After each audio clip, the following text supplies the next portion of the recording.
Bat music.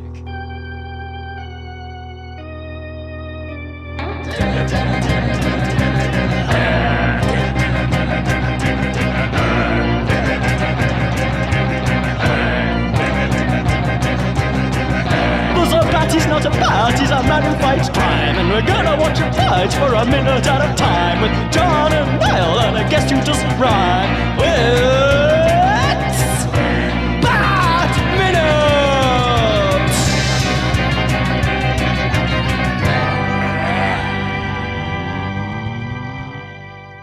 Greetings, citizens of Gotham, and welcome once again to Bat Minute Returns, the show that features its hosts acting like total appendages as they analyse and investigate Tim Burton's Batman Returns 1 minute at a time. I am one of your hosts, John Parker. What'd you call me? An appendage? I call you worse than that when we're not on the air. Oh! Well, obviously when I'm not there either, Jesus. Yeah, I'm the other host, Niall McGowan. Yes, and we are joined today by a very, very special guest indeed. Hello, you put too many berries. You built it up too much. Take a berry away. Yes, hi. Edit that out, Niall. Hello. Yes, so I am Clarisse Loughrey, which I am assuming if people recognize that name or my voice, it will probably be from Kermode and Mayo's film review, as I am the occasional substitute teacher on there. And yeah, and also other places, that Dog Movie Show, which is my YouTube channel where I kind of do similar to you. I just go and instead of in front of a camera, I'll sit in front of a camera and talk nonsense, and it's very enjoyable. It's great, but it's usually... I'd say, considerably more in depth than what we do. We usually just go, look at that, that's funny. Yeah, that's more fun. But that's a good thing. That's a good thing. Yes, and today we are taking a look at minute 25 of Batman Returns. This minute starts with Selina revealing she's a working girl, apparently, which is quite a revelation. She's not really. And it ends with an exciting phone call, apparently. Yeah. Wow. Is it exciting? No. Well, they say it is in the call now. Why would they lie? But yeah, as you mentioned, yeah, this does open with Selina doing the talking to Miss Kitty here, and I did note that she says like, oh yeah, but I'm a working girl, gotta pay the rent. And I thought like, oh, I wonder if this is like because it was in the cultural zeitgeist of the hit movie Working Girl was out like a couple of years before this. So I was like, okay. And then, of course, some people might know that Michelle Pfeiffer was originally up for the Melanie Griffiths part in Working Girl. So there you go. As a little... I don't know if that would have been an intentional thing. No, it was Michelle Pfeiffer being able to finally live her dream of being the working girl. It was every woman in the 80s wanted to be the working girl. So, anyway, she could happen. Apparently they did, according to cinema. I mean, if I was alive in the 80s, I would have wanted to be the working girl. But now, I don't know. I don't know what we are now. We're the lady boss. The boss. That's what I want to be. The boss lady. Yeah, the boss lady. Yeah. I like that. That's pretty cool. Just like the idea, though, Michelle Pfeiffer finally venting. It's like, I didn't get to be... I'm stuck doing stupid Catwoman, but I've always wanted to be Melanie Griffiths in Working Girl. I have cupboards full of hairspray, and I never got to use it. But who had the last laugh? Which movie do people remember more? Yeah. Or are we just big nerds? Is that the problem? I do wonder if anyone's ever come for like Joan Cusack and like that hole in the ozone layer. That's entirely her because of her part in Working Girl. It's like, look at that hair. It's like a wall. You couldn't penetrate that with a spear if you tried. You see, this particular bit of the hole, that was Joan Cusack. Oh, man. You can pinpoint it. It's like naming a part of the moon. Yeah, I'm sure she feels sorry. I'm sure it keeps her up at night. She's a responsible woman. I'm sure it haunts her every thought. Well, I want an apology sent in to Bat Minute. We'll air it for you. So get that emailed over to Niall. And yeah. That'd be great, though, if Joan Cusack actually sent us an apology. And then we're like, oh, do you want to record an episode? And you heard us like, boo.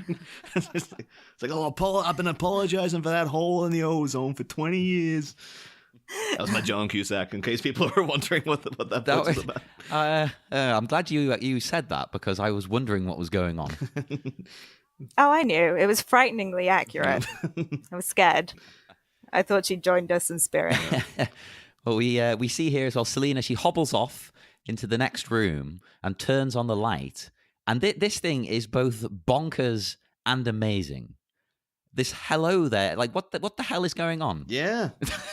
Weirdly, throughout time has become one of the most iconic points of the movie is this hello there sign. Because you do so many questions. It's like, does she...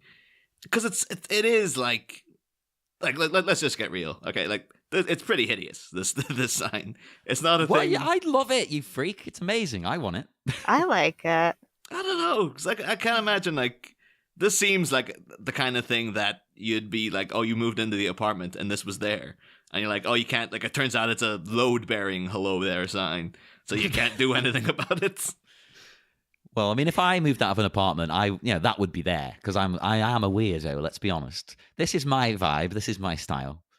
But where do you get something like this for your flat?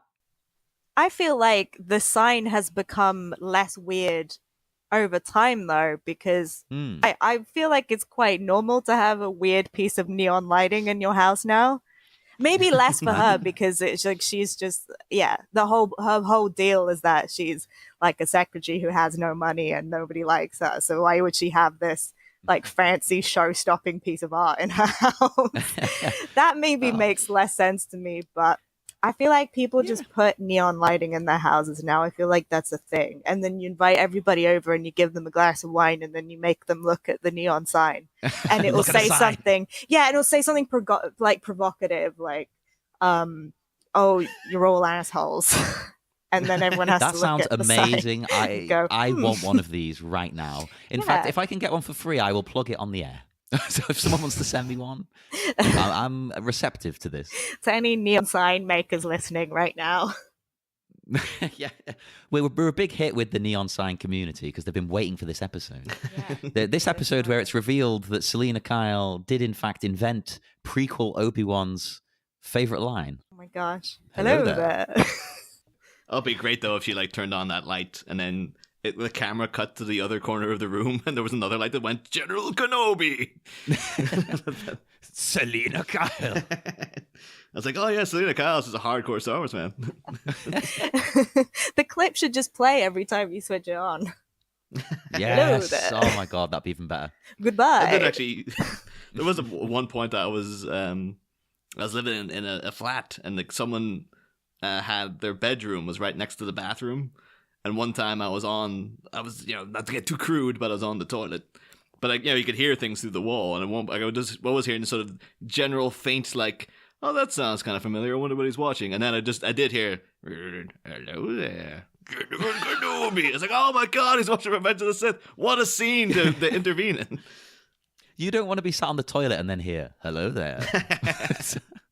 That'd be great though. You had that sign in your toilet though. You came in and that was in the shower with you. Oh, that's sinister. I don't care if I'm a 32-year-old man. I'm putting that in my bathroom. Does anyone make this sign? Because, obviously a lot of Batman-related objects are available to buy.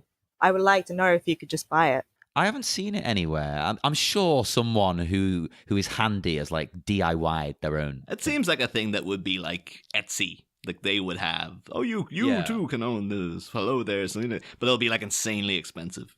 Because, I've been trying to buy, like a Great Northern Hotel keyring with the, Agent Cooper's room number and stuff on it. Oh, yeah, I want one of those. But they're quite big, though. Yeah, but those mind the fact that they're big, but they're all on Etsy and they're all in America. So it's going to cost you, like, 30 quid to get them here. It's like... Well, and then you might get import charges. Yeah, so it's like, I don't want it that much. Like, it's just a sort of a...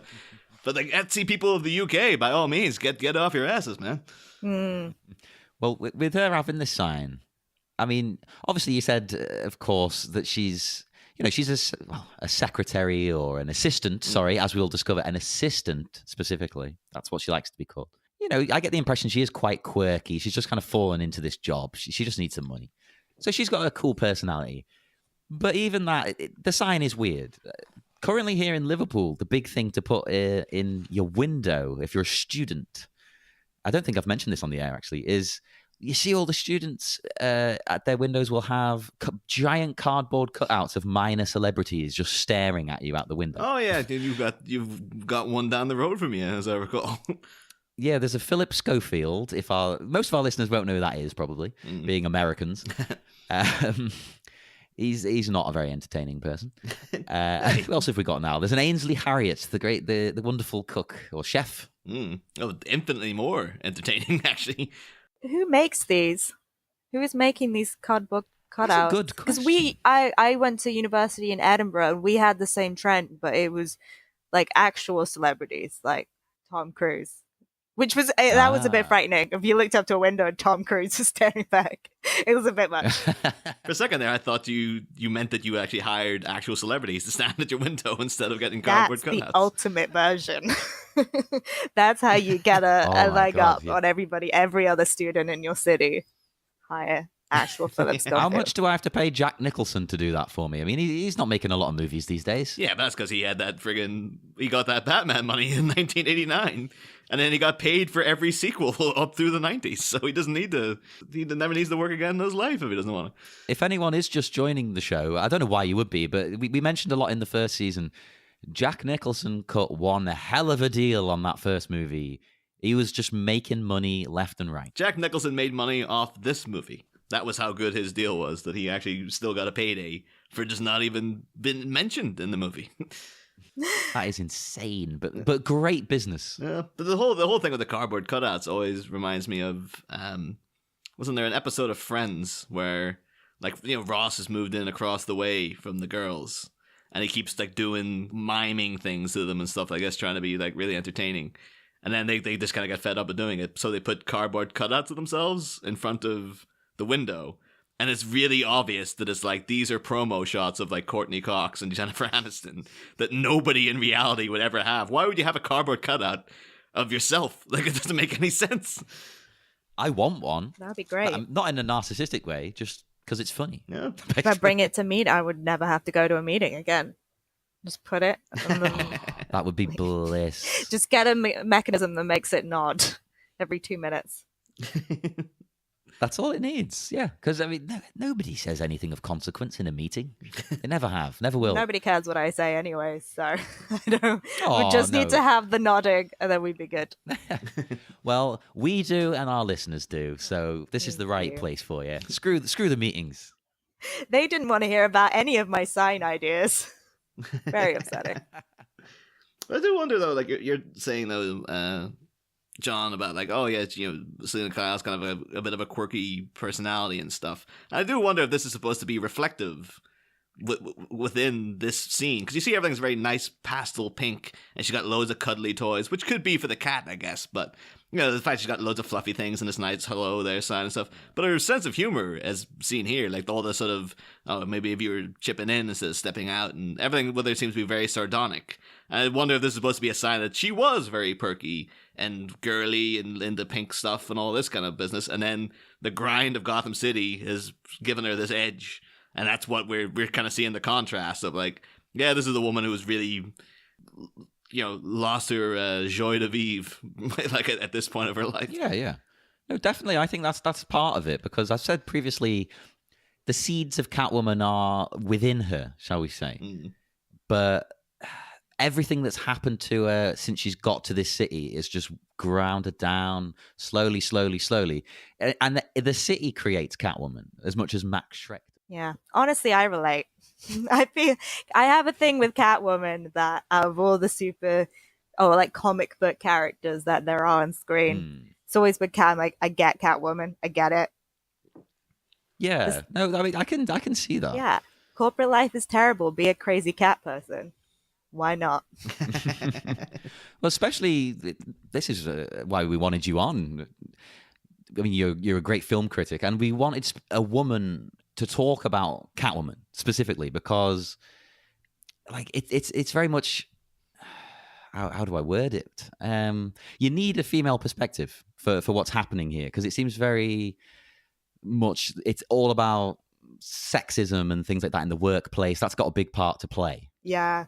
Yeah, because I think the whole thing with sexism in the workplace is that you get very gaslit by it all. So it genuinely, I think, does turn women or make them feel a little crazy sometimes, because you see the world in this very logical way, and then everyone else is telling you different things. So they go, oh no, this is actually how the world works, because they're trying to, I don't know, protect the patriarchy, as they would say. And so I think that has always been the appeal of Catwoman, of someone who just, I think, it speaks to that part of women who have just been a little bit beaten down by it all and just do feel a little bit like they're going crazy. And the fact that she embraces the craziness and turns it into a way to, I guess you could say, empower herself to some degree. I mean, she does become a badass, because I feel like if the world is going to turn you completely crazy, you might as well be like a whip-wielding badass while you're at it. That's my opinion on life. Because you might as well have fun with the craziness of your life. Yeah, and take control with it as well. Like she gets the power that was taken from her by Max and and the city again. Yeah, and there's very much that kind of revenge element to Catwoman that I think is so attractive to women, of just being like, oh, imagine if I could just completely change one day and then just be able to do whatever I wanted and, go after the people who tried to ruin my life. Like, it's kind of like a crazy, like, power fantasy, which is not particularly healthy, but I don't know. We still love Catwoman. It's kind of taking what you want to do, even if you shouldn't. Yeah. So maybe you can't do that, but in your head you might. Yeah, it is more symbolic. I mean, yeah. I mean, I do actually want to become like a crazy cat person with a whip and just go around like kicking everybody in the face. Who doesn't? But I'm going to say it's symbolic, so I sound like normal and sane. But in reality, it's not symbolic. I want it to be complete reality for me. Oh, you're in good company. Yeah. You don't have to be normal here. It's fine. We can all be the Catwoman of your own life. Yes. This is supposed to be like a sort of shorthand signal of being a bit of a loser, because she goes over here and opens up the closet and turns out, oh, the bed's in the closet. And it's like, I remember there's an episode, of course, of Frasier, where there's a whole period where Niles and Maris are getting divorced, and he has to move into the Shangri-La, which is like a really downtrodden, horrible little, rust bucket of a motel. And it's one of the things is like they reveal like, oh, look, the bed's in the closet. And then, obviously him and Frasier both have these horrified expressions on their face and stuff. But the thing is, I always thought this was pretty cool. Of like, oh, you have so much space, like you just get rid of the bed. You're just like, oh, just every night just bring down the bed, and then when you don't need it, it's gone. I think this is a great thing. But apparently, it's supposed to be shorthand of like, no, this is like the poverty-stricken. But it's because you can't get a decent. Okay, because I have actually looked into one of those beds because I basically live in a closet. So I looked into getting one of those little beds you can flip up. You can't get a decent mattress. You have to get such a thin, miserable mattress. So everyone who has those kinds of beds gets terrible sleep. That's probably why she keeps talking to herself. She's had terrible sleep because she's sleeping on this tiny, thin mattress that isn't supporting her. Oh, I empathize. Yeah, she should have just... Oh, imagine if you guys had like a mattress sponsor, you could segue into it so well. If only she had a insert mattress company. Have you heard of Casper mattresses? Oh, God. The thing is, if anyone's ever listened to a podcast, you heard of... Imagine how smooth that would have been. I'm sorry. Again, Casper, if you want to sponsor us, please get in touch. We're shameless. That goes to both the mattress company and the friendly ghost, if he wants to come on and sponsor. Because he's not been around in a while. So it's like, maybe it's time for Casper to ascend, to reemerge. Much like a character. Do you want a dark, gritty reboot of Casper? The thing I always wondered about Casper, right, and I've brought this up in every conversation I've ever had about Casper, is the fact that at the end of that movie, right, Bill Pullman dies, and he comes back as a ghost, but he's got hair and a cardigan. And all the other ghosts, and Casper included, Casper got this big bulbous head. And then he comes back to life at one point, and he's got, like, a head full of hair. And it's like, why is Bill Pullman rocking this haircut and the cardigan, and all the other ghosts don't get that? Like, what's going on there?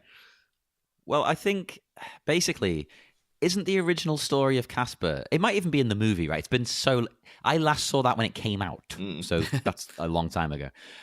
Isn't the original story of Casper like he's a kid who dies of like hypothermia or something? Yeah, that is. Oh, that's dark. Yeah. Yeah. So if it looks like a child, that's pretty messed up. But you can have a dead man. Nobody cares about men. I think like no one, even the fact like Dan Aykroyd has a cameo in that movie as Ray Stantz, and he doesn't even bother to, much like Cesar Romero in the Batman movie, couldn't be bothered to shave his mustache. So you're just sitting there going like, oh, there's Ray from Ghostbusters. Why is he rocking this mustache all of a sudden? Ray can have a mustache. I don't know. Was there ever a point in Ghostbusters where he explicitly said, I can't grow a mustache? Who knows? Yes, that famous line. Look. I can imagine, though, he just wouldn't, because if he's hanging around with Peter Venkman and he grows a mustache, he is going to get ripped into for that mustache. That is a really good point. Yeah, to be around Peter Venkman is to be miserable, pretty much. Venkman's one of those friends who you can't even... I don't know if this is a man thing again here. You can't even get your hair cut in a different style because they'll just make fun of you for about 6 weeks. Yeah. Everyone's had one person who's supposedly their friend who does this. That's cruel. No, women, we all just support each other. It's great. We just compliment each other all the time. It's magical. But it's superficially. Oh, yeah, and then you text your friend. You go, ew. It's fine. I thought with Casper you were going to bring up the fact that it's Richie Rich, isn't it? It's dead Richie Rich is Casper.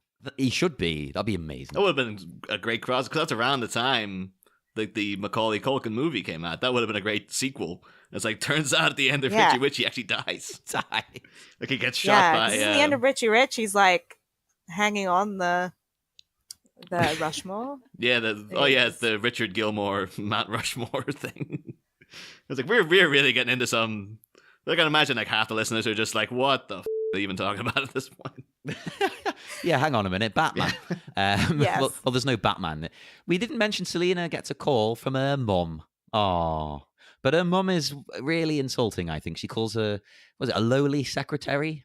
Like she's one of those snobby people who you meet like at family gatherings who always wants to know, oh, what are you up to at the moment? It's like, don't ask me that. Just ask what movies have you watched or something. I kind of get the vibe that she is a bit like, much like in the Gilmore Girls, where you had like Lorelai Gilmore was in a privileged family, ran away, started her own life, and their parents are kind of very snobby about it, because she does have this sort of thing. It's like, I'm very disappointed that you're languishing in Gotham City as a lowly secretary. Where it could be that like we have everything, like we are like the Newport rich people. You, Selina, I know you want to go off and do your own thing, but you really could be here and have a nice husband, and you could have everything provided for you. And I think that was the kind of vibe I got from her. Yeah. Oh, that would explain the sign. That's why she has a sign. It was some fancy Newport art. And that is the only thing. It's the only thing she packed in her car when she left. It's like, it turns out that sign is worth like $50 million or something. Yeah. Bought it from a gallery. Yeah, it was a Coons. And that's why nobody's made one to sell on Etsy. We should actually note, though, that the elephant in the room, though, that's a variation on that sign is, of course, a part of our very own show banner now in this new season. We should thank, because we got the Bat Minute symbol with the bat symbol and the minute written out in a cat and an umbrella and all that business. I did that part, and I just couldn't do neon writing properly. So that's Phil Dragash from the Matrix Minute, who did that very kindly. Did the returns segment of the sign for us. So thanks, Phil, if you're listening. Thanks, Phil. Yeah. And, I don't care giving spoilers. Listeners, at some point in the season, Phil will return. Just imagine people yanking, which I'm sure you do. Yanking headphones out. Oh, I spoiled everything. I just always wanted, I never want to know who the guest is until I hear their voice in my ears. Well, who knows when it'll be? Even I don't know at this point. Yeah. Speaking of not knowing things, though, this really bugged me, is that I looked extensively into trying to find who the voice of Selina Kyle's mother is. Can't find it. There is no record on the internet of who does this voice. Or I had the same problem. The voice afterwards. And that's crazy to me, because that's a fairly substantial part for an actor. It's like, yeah, you got to do Selina Kyle's mother, and you had a bunch of lines in a movie, a big blockbuster movie, and it's not in the end credits, it's not in IMDb, and it's like, I went to the top for this because You spoke to Tim Burton? No, but I am quote unquote friends with Daniel Waters on Facebook. And I actually did write him a message saying, look, I know you would have no idea, but like we're doing a thing about Batman Returns, and would you know who did the voice of Selina Kyle's mother? And shockingly, he did not get back to me. So What? Yeah, and I was going to use that as a beautiful segue into like, you wrote the movie, do you want to come on? But I don't think that's going to happen. Maybe he's still investigating. He's like going through his like address contact book. Who would know? Who would know? We must know. He gets back to us on the last episode. I didn't Yeah. specifically say like, I know you wouldn't know because you're the writer, but would you know someone who would, kind of thing. So, but yeah, he didn't even not even a like or anything for the. But I did note though that because I went to a group of other people just saying like, the other people who make shows like this, what would you do if you couldn't find like in the Indiana Jones boys, like they do Indiana Jones Minute, they couldn't find out who that guy who stamps the things in The Last Crusade is, and it turns out he's in Batman '89. He's one of the guys in the friggin' the meeting with the mobsters that the Joker comes in, and that guy is there. But nobody knows who that guy is. It's impossible to track him down. But so I did ask them, and George Hendricks from the Mogwai Minute, he gave me some good advice by just saying that, if you can't find out who it is, just say the wrong name, and then the internet will flock to tell you who it is. So I should tell you at this point that Selina Kyle's mother in this movie was actually voiced by Ricardo Montalban. So that's Wow. yeah, that's Khan from Of course. from Wrath of Khan. That's it, It had to be. That's why you can hear his distinct. There was actually cutscenes of him talking about like, oh, and Selina, we have for Christmas we're getting the first chimpanzee ever to be born to a circus.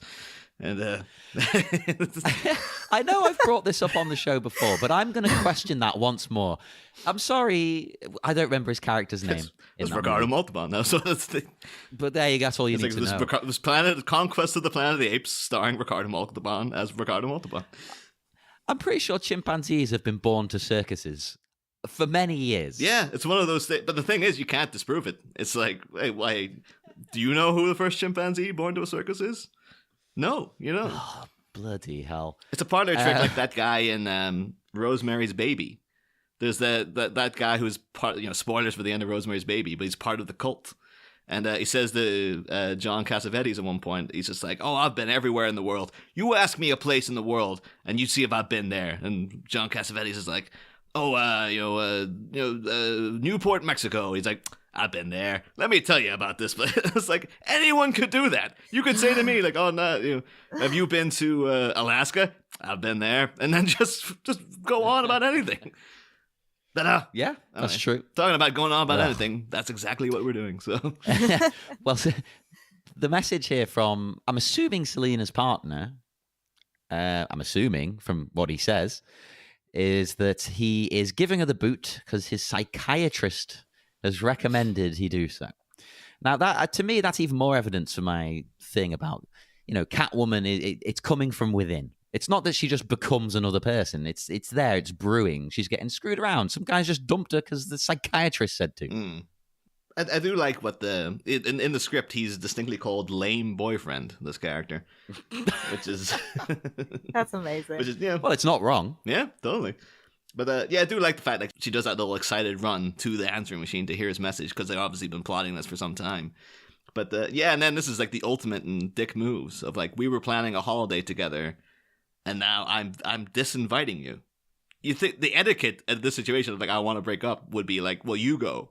At least you can have that as a don't want to say consolation prize, but basically that. But yeah, it'd be like, we're breaking up, and I'm going on this holiday. You're not. It's like that's really, really bad. That is pretty And bad. maybe Was there a deposit? maybe he's taking someone else. Dog woman. Slightly different Selina Kyle. who turns into a crazy dog-obsessed woman. That's me. I'm Dog Woman. That would be slightly more insulting a name, I suppose, Dog Woman, but there you go. Yeah. The legend of the dog-faced woman. Yeah, it's not quite as like sexy as Catwoman. No. Woman. Well, then again, it does tend to be more with men, but there is the puppy fetish scene. Oh, we talking about So, furries you in could a have a second woman. because I want to tap out. Well, Let's this not is, go there. I won't go in depth, but it's like a leather thing and the little leather dog You mask. seem to Yeah. know a lot about this, John. Because by all means, tell us more. Well, I go to a lot of drag shows. In fact, I was at one on Friday, and there were four puppies in the audience. So there you go. Oh, the dog men, I guess. Yeah, they hit the Manchester town still as puppies. Oh, fair enough. That's interesting. Yeah. So she could do that. I do wonder though, did you guys interpret this as, because he says the doctor said I should be my own person and not just some appendage, or not just an appendage, and then she hangs up or deletes the message and then says some appendage. Is that supposed to be like a penis joke, or is that just Yes. me? Yeah, it is. No, Okay. that's absolutely a penis joke. That's her final revenge as well. But she says, Making a dick joke that he can't hear. Doesn't matter because it wasn't good anyway. So whatever. I'm gonna go talk to my cat. because she does follow it up with that whole I should have let him win that last racquetball game. So that's kind of like this is I guess you call this fragile masculinity, basically, because it could be that like maybe he was saying to the psychiatrist I just feel really low and stuff because my girlfriend beat me at racquetball, and he's just like, you need to get away from this woman. She's too just, I guess, better than you at racquetball. She's too good at Better racquetball. at racquetball. Yeah. If she's making you feel weak, then you should, instead of just treating her like a person, you should just get rid of her. It's like that's. Here's a question. I deliberately didn't look this up just because I didn't want to sound stupid, so I wasn't going to even bring it up on the air, but I'm going to do it now. Right. What is racquetball? They mention it all the time on American things. Is it just an American word for like squash or something? I think it is. Is that what it is? I can't remember whether it's badminton or squash, but it's one of them. Okay. Because loads of movies mention racquetball, but they never show you them playing racquetball. I think racquetball is like a short term, like a shortened. I don't know. It's kind of like a giveaway. Like, this person is rich. Yeah. As you go, oh, well, they play racquetball. Ah, yes. Yeah. They're from the Hamptons. I understand. They either play racquetball or they tie a jumper, a sweater for you Americans, around their neck and shoulders, or perhaps both. Yeah, lame boyfriend definitely has the sweater In tie a salmon pink. around his I think. shoulders. It has to be salmon pink, not a Yes. nice hot pink. Right? Yeah, and some nice boat shoes. I genuinely want to see who played, because I couldn't get lame boyfriend either. So I was like, this could be like Tim Burton doing this voice. This could be anybody. But I think if we saw him, it would add so much to the character. Is he a handsome, young buck, or is he a really dweeby looking guy? Because either way, it kind of works in the situation of like, you're strapping, attractive young man who's just very fragile about like, she beat me at racquetball. Or just a little nebbish little guy too. Is like, I guess she wasn't, batting 100 anyway. But not to insult the nebbish looking men out there. But Well, it's tough to say because my initial instinct would be, he's kind of cheesy, handsome, he's quite fit, things like this. But the movie does go out of its way to try and portray her as a bit of a loser. yeah. But look at her; she's not a loser. Jeez. Yeah, it also seems like she never goes anywhere, so it would be hard to physically find dates if she physically doesn't meet people. True. Yeah, if she's always In working. my opinion. I would love though if there was an additional message there, and it was just like it was Knox calling for a date or something. Like this was the cameo by Knox, like Robert Wool reprising the role, and he's just like, "Oh hey Selina, so I hear you're going to be free over Christmas now because your lame boyfriend told me you're going to be available. So I was wondering if you wanted to go." And she's just like, it just clicks off the message before he even finishes, and she's like, "Oh my god, as if it couldn't get any worse. I'm getting pity dates from Knox. Jesus Christ." Oh, that would have been great. Selena. But to be fair, though, it would have been a good opportunity though for There's so many people you could have shoved in here. You could have had, maybe the boyfriend was Harvey Dent. Maybe it was Billy D reprising his role. He's like, hello, Selina. Something like that. I just want to hear Billy's sexy voice on that phone. Yeah. Or they could have done like, we talked about like way back in week 1, they had the idea that Burgess Meredith was going to play the Paul Rubens part, and then he had to drop out. But this could have been like, you could have got in like Lee Merriweather or like Eartha Kitt to do Selina Kyle's mother. That could have been a nice, unless she was really hamming it up on the phone. It was like, hello, Selina, I have the perfect Christmas gift for you. It was a bit like, all right, maybe we should just get Ricardo Montalban on the phone. He knows how to do this. Oh, if only. I'm sad now. Oh, no. I one last thing about the breakup I'm going to say here is that she takes it pretty well, all things considered. I know she makes fun of him, but considering some guy has just dumped you via answer machine, at the last minute out of the blue, maybe she's just used to getting dumped or something. She's like, yeah, this is not the first time. It's like, oh, okay. Mm. Yeah. Plus, I do know, like, I know a girl who has been dumped via text message. So, like, me too. Yeah. I have been. You yourself have been dumped by text message by MSN Messenger back in the day. Oh, ow. Yeah, I know. We've been going out for like a year and a half as well. It wasn't like a month. Oh man, I know, right? That's the bad. thing is, were there any emojis in the message? Because I think if you add an emoji, it's like, this is like rubbing salt on the wound here. If you put like a little sad crying face. I don't recall. I think I was that angry. I just went and bought a bottle of rum and drank it. Oh. Yeah, it's just we live an emoji life now. All our emotions have to fit into these like 10 different emojis. And then sometimes you're like, wait, how do I express? Because you want to add nuance to the message. Yeah. So you're trying to think of how to which emoji best expresses your mood now. It's like, oh, it's not quite crying face. It's not quite like, and then there's like sad face and depressed face. And you're like, I don't know which one to choose. How sad am I about this? This sounds exactly like me. I have terrible anxiety problems. And this emoji thing doesn't help because you send like a sad face and then you sit there rereading your message to someone for about an hour going, do they think I'm being sarcastic? Like, is this going to work? Are they going to shout at me? Are they just not going to reply? Yeah, but then it's like the emojis are also there to ensure that your messages don't sound sarcastic. So you'll put a face, be like, this is the face that I'm making right now. I'm hanging my head in shame. You see, but then that seems sarcastic, doesn't it? Yeah.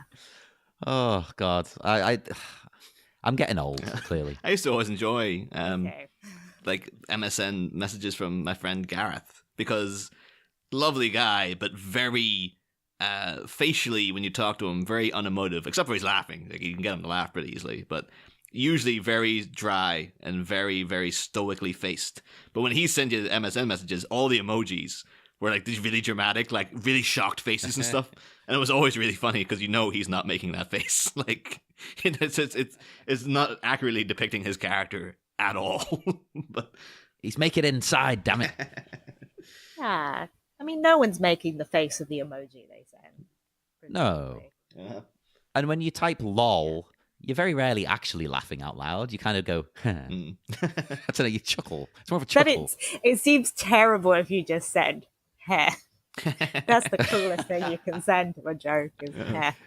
Wasn't that the Dimitri Martin bit where he's like, oh, I always make sure to write, like, in brackets, like, quietly laughing to myself instead of lol. It's like, it's accurately depicting what I'm doing. Well, back in the minute here, Selina gets a phone call. Yeah. Oh, it's an exciting call, apparently, but we don't get to hear who it's from. She looks very stressed about it as well. Like she's... Well, to be honest, from my experience of getting calls out of the blue and the way they've said it's going to be exciting, there's no chance in hell this is genuinely going to be exciting. Unlike this podcast, of course. The way they start this, you know exactly what this is. This is a sales call, isn't it?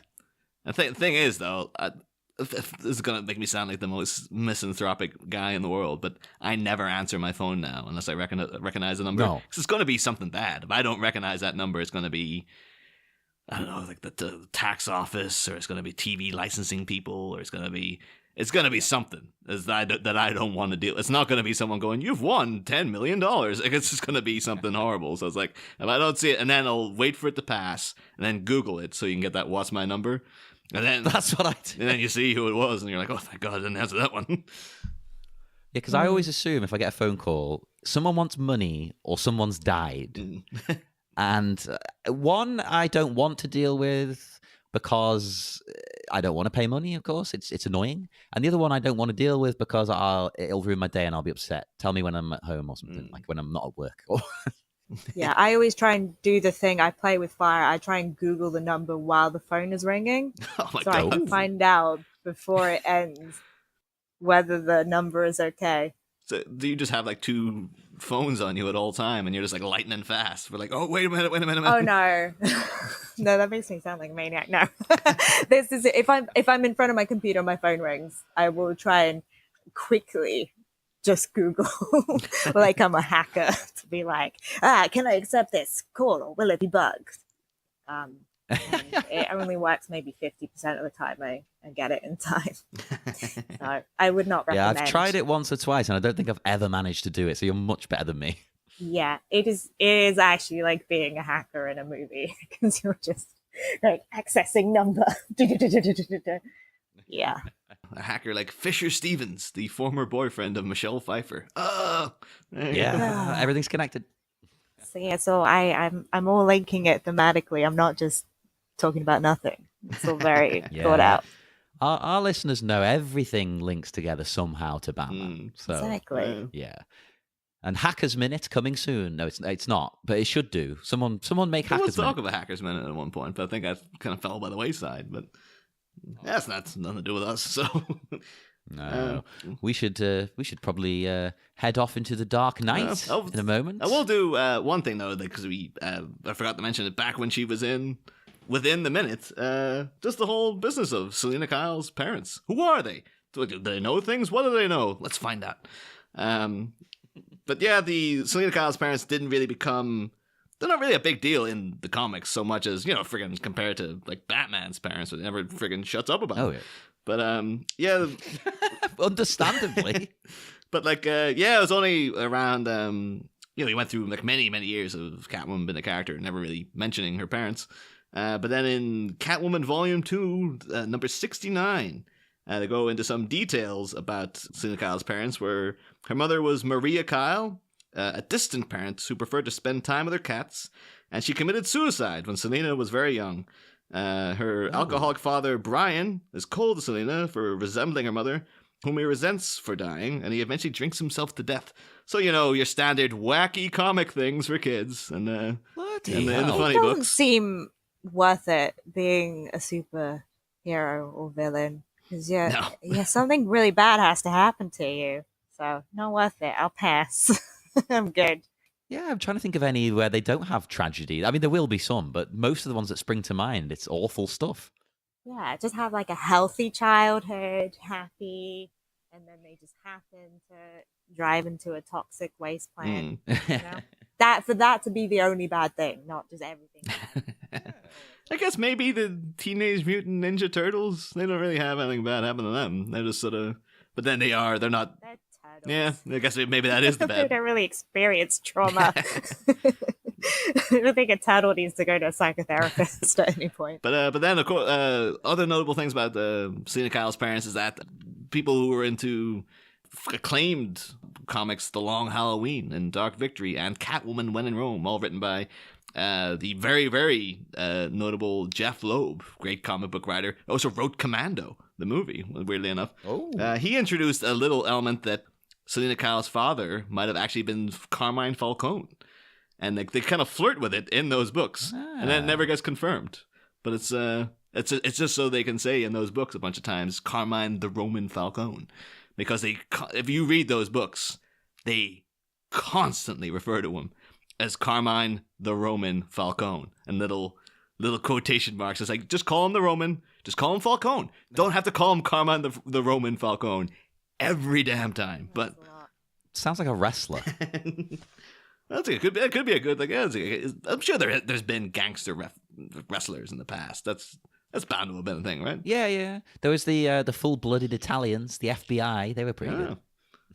Little Guido, he was the leader. But yeah, so but there, you could, there's no Falcone in these movies, of course, but he would go on to be played by Tom Wilkinson in Batman Begins, which is a bit of a weird casting, actually, if you ask me. But I think he did an alright, despite his terrible American accent, where he's just oh my god. But yeah, and then I think in Gotham, the TV show, they've introduced Selina Kyle's mother at some point, but like I don't watch Gotham. I just know I looked it up, and she's played by Ivana Miljovic, who I know as the neighbor in Just Like Heaven, the Reese Witherspoon ghost coma movie with Mark Ruffalo, which is yeah. Everyone knows that. Just like Heaven. But that's it. Everyone's favorite. Yeah, that's what people want to know. Everyone's favorite. But yeah, so that's it. But that's all. That's pretty much the big details at the moment, anyway, about Selina Kyle's parentage. But of course, we're still kind of waiting to like get into the character very deeply. When Catwoman proper shows up, we can go much more into the comic biography and whatnot then. But yeah, just we'll actually have to talk about Batman for most of the show. Then. That's the thing of most of this movie. We'll probably never have to mention Batman because he's barely in, like about 80% of it. But that's true. Yeah. But yeah, that's. I just wanted to throw that in there before the end because this is the minute with Selina Kyle's mother, so might as well. Yeah, no worries. Then we will head off into that dark night now. But Clarisse, would you like to tell our listeners where they can get in touch with you? Or have you got something you'd like to promote? Anything like that? That sounds like it's like send complaints.